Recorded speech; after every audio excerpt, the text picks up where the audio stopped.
It always starts the same way. A knock at the door. Gentle. Almost polite. But no matter how long you wait, it never stops. You tell yourself it's just the wind. A stray animal. A neighbor in need. But deep down, you know better. Because if you open that door, you won't be the one to walk away. Welcome to Eerie Short and Scary Stories, the place where nightmares take shape and the shadows whisper secrets you were never meant to hear.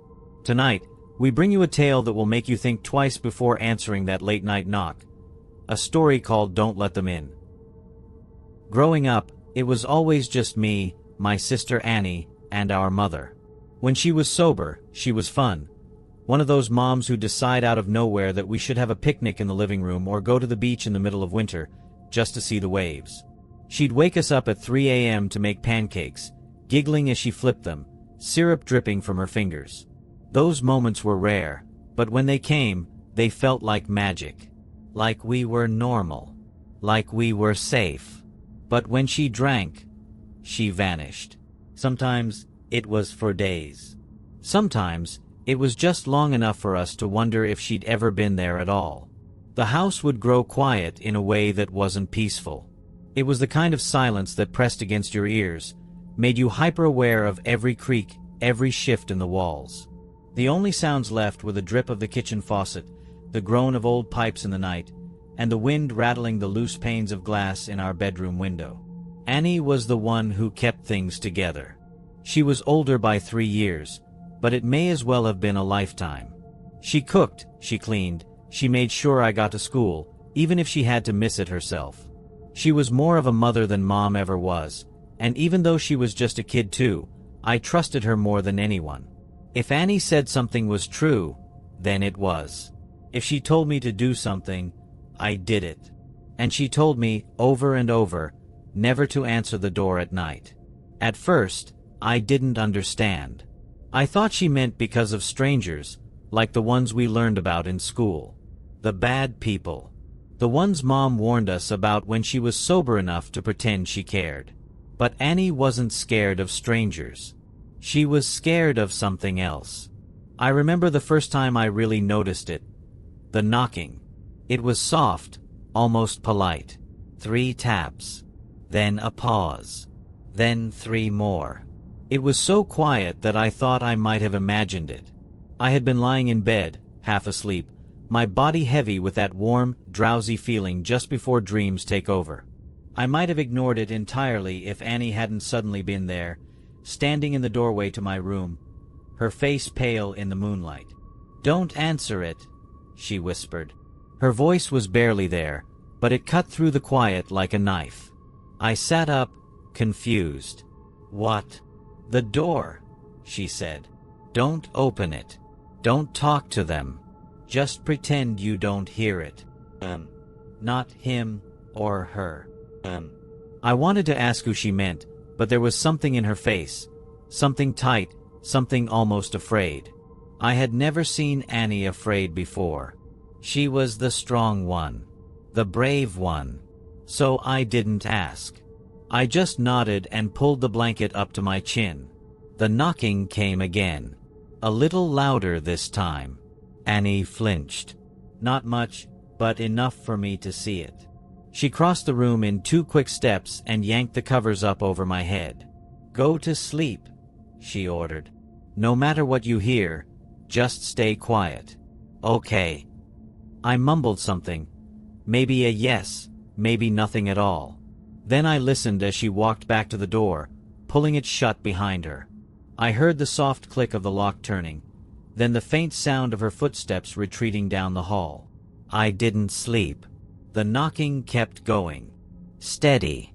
Rhythmic. Always 3 knocks. Then silence. Then 3 more. And then, a voice. It wasn't loud. It wasn't angry. It was just wrong. "Please."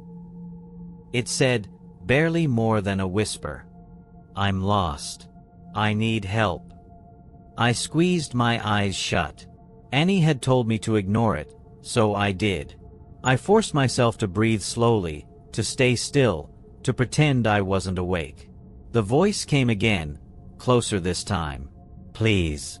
It's so cold out here. Just let me in." Something in my chest twisted. It sounded so sad. So small. It didn't sound like a bad person. It sounded like a kid, maybe my age. Maybe younger. I almost answered. I almost pushed back the blankets and crept to the door. Almost. But then I heard Annie's voice again, sharp and low. Not from the hall this time. From right outside my bedroom door. There lying. And just like that, the spell was broken. I stayed in bed, stiff as a corpse, while the knocking went on for what felt like forever. It never got louder, never more desperate. Just the same 3 knocks. Over and over and over. Then, as suddenly as it had started, it stopped. I waited. I don't know how long. I kept my ears open for any sound, any clue that it was safe. Then, just when I started to relax, just when I started to believe that it was finally over, something scraped against my bedroom door. A slow, deliberate drag of nails against the wood. I bit my lips so hard I tasted blood. The thing outside shifted, breathed. Then, it whispered my name. I don't remember falling asleep. I don't even know if I did. All I know is that when I opened my eyes, the room was bathed in early morning light, and the house was still. Annie was asleep in her bed across from mine, curled up under her blanket like nothing had happened. For a moment, I let myself believe that maybe nothing had happened. Then I saw the door. The scratches were still there. And when I looked at Annie, really looked at her, I saw her hand curled into a tight fist against her chest. Like she had been gripping something all night. And she had. In the dim morning light, I could just make out the shape of the key to the front door. She had slept with it clutched in her hand. And that was the moment I knew, without a doubt, that whatever had been knocking last night, it hadn't been human. The first time it happened, I thought I had imagined it. It was late, well past midnight, and the house had settled into that strange, heavy quiet that only comes when the world outside is fast asleep. I was lying in bed, caught in that hazy space between dreams and waking, when I heard it. A knock. Soft. Deliberate. 3 taps against the front door.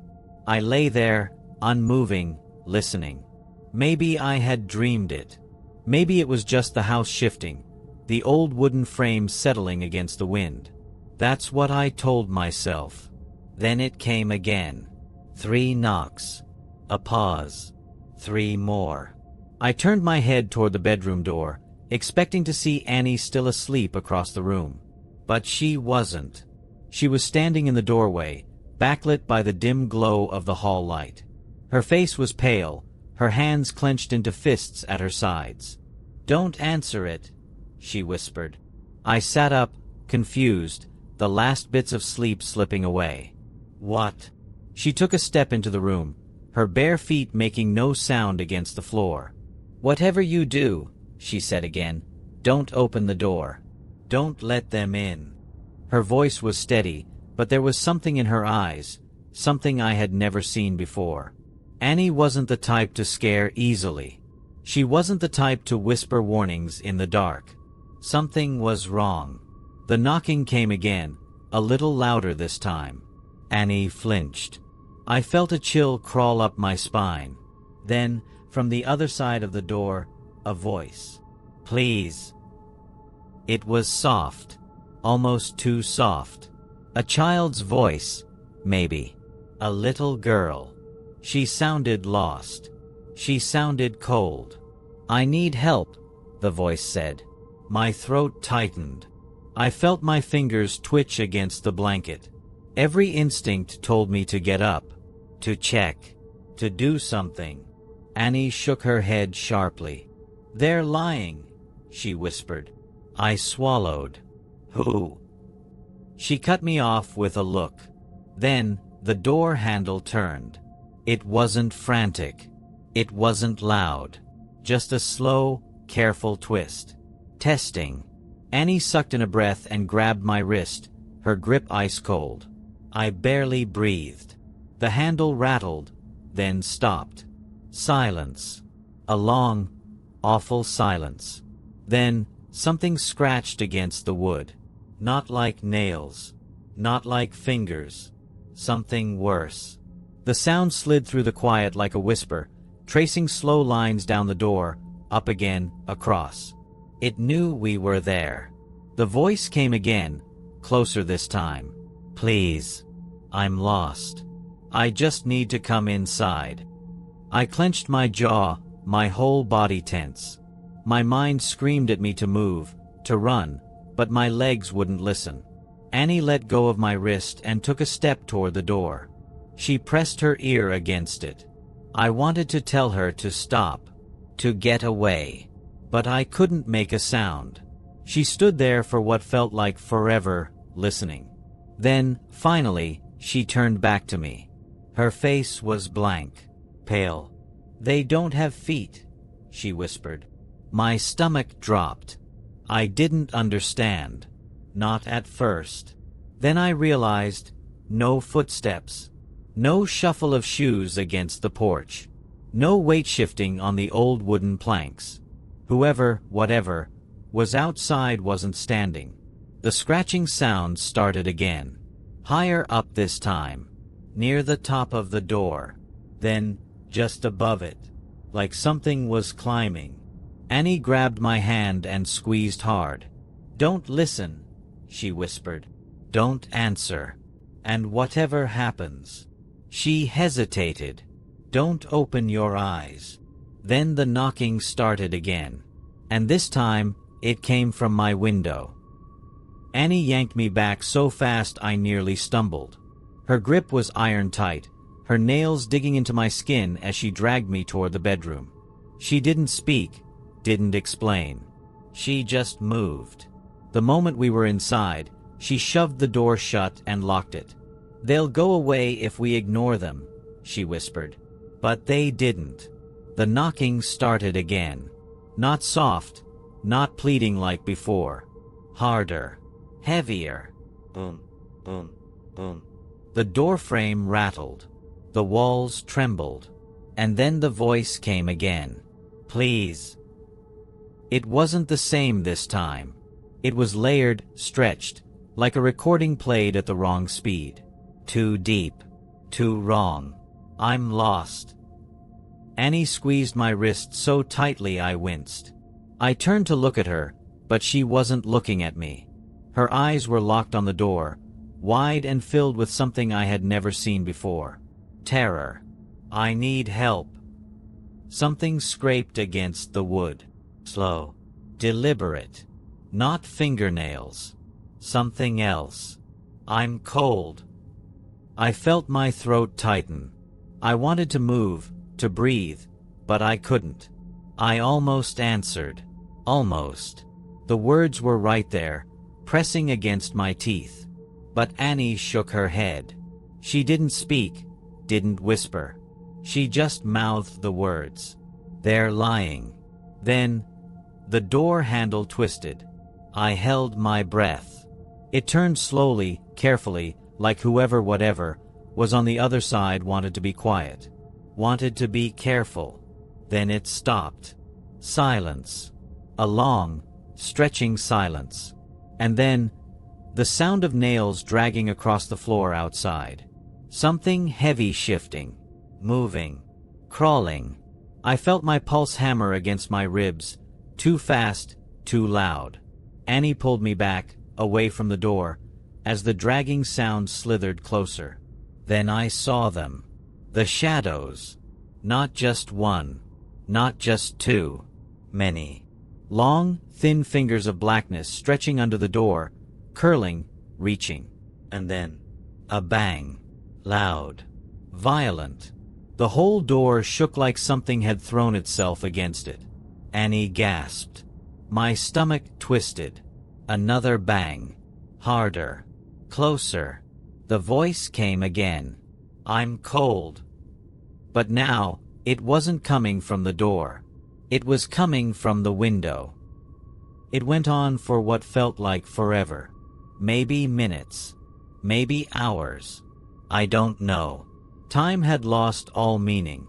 Annie held me, her arms wrapped so tightly around my shoulders I could feel her heartbeat against my back. We didn't move. We didn't breathe. We just listened. The knocking, the scraping, the whispers that slithered through the cracks in the walls. And then, silence. No slow fade. No retreating footsteps. Just nothing. At first, I thought it was over. I wanted to believe it was over. But the silence wasn't right. It wasn't the kind that came with safety, with relief. It was the kind that waited, watched. And then I realized. The whispering hadn't stopped. It had moved. The sound wasn't coming from the hallway anymore. It was inside the room. I couldn't move. I couldn't think. Every part of me screamed to stay still, to shut my eyes, to pretend I couldn't hear it. But I could. Soft. Too close. A breath that wasn't mine. A shuffle against the floorboards. I turned my head, just slightly, just enough to see Annie. She wasn't holding me anymore. She was staring at the closet. Her face had gone white, her mouth slightly open, but no sound came out. I followed her gaze. The closet door was open, just an inch. And in that inch, in that sliver of darkness, something was peering through. Not a face. Not exactly.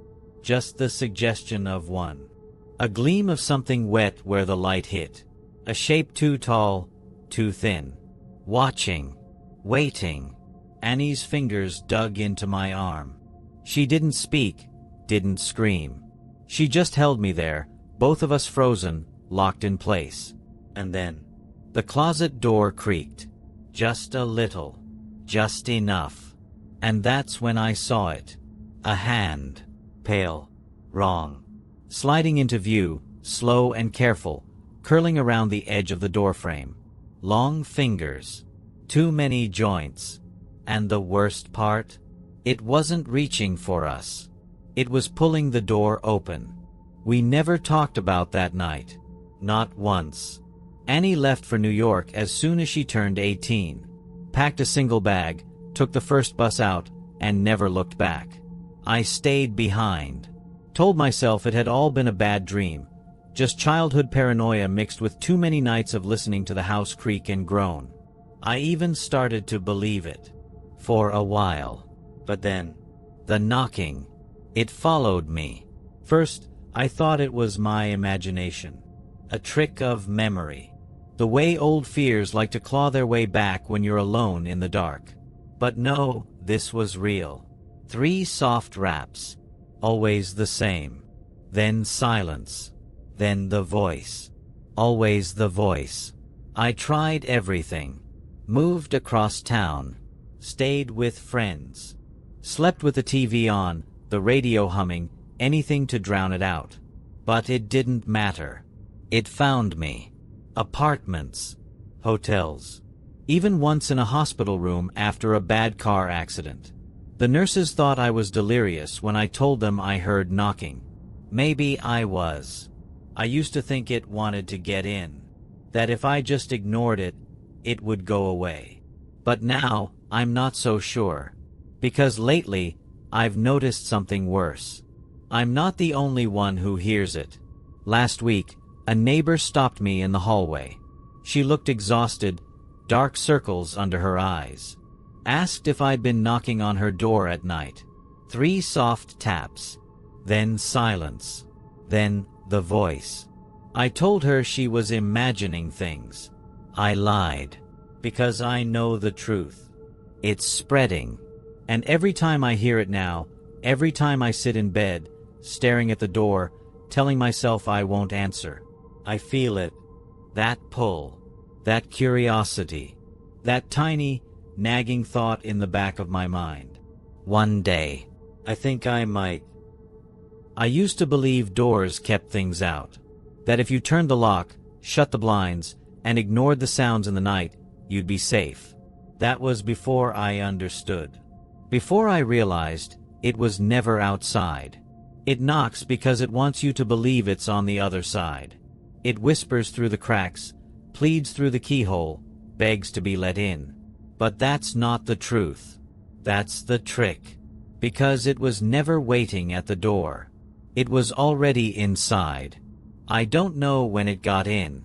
Maybe that night, when Annie grabbed my wrist and told me not to listen. Maybe before that. Maybe it was always there, curled up in the quiet spaces between thoughts, breathing in the silence, growing stronger every time I ignored it. And now I hear it everywhere. Not just in the knocking. Not just in the voice. In the pause before someone answers the phone. In the hush of an empty room. In the way people look over their shoulders, as if they hear something too. I used to think it wanted me. But now, I understand. It already has me. And maybe it has you too. That's the thing about stories. They don't really end, do they? They stay with you. They linger in the quiet moments, waiting. You might turn off this video, go about your night, tell yourself it was just another tale. Just words. Just a voice. But then, maybe, just maybe, you'll hear it. A sound you can't quite place. A whisper where there shouldn't be one. A knock when no one should be there. And in that moment, when the air feels just a little too still, and your skin prickles with something you can't explain, you'll remember. Because some stories don't stay on the screen. Some stories follow you home. Thank you for watching Eerie Short and Scary Stories. If you enjoyed this unsettling tale, don't forget to like, subscribe, and hit the bell icon. Stay updated. Stay aware. And whatever you do, don't let them in.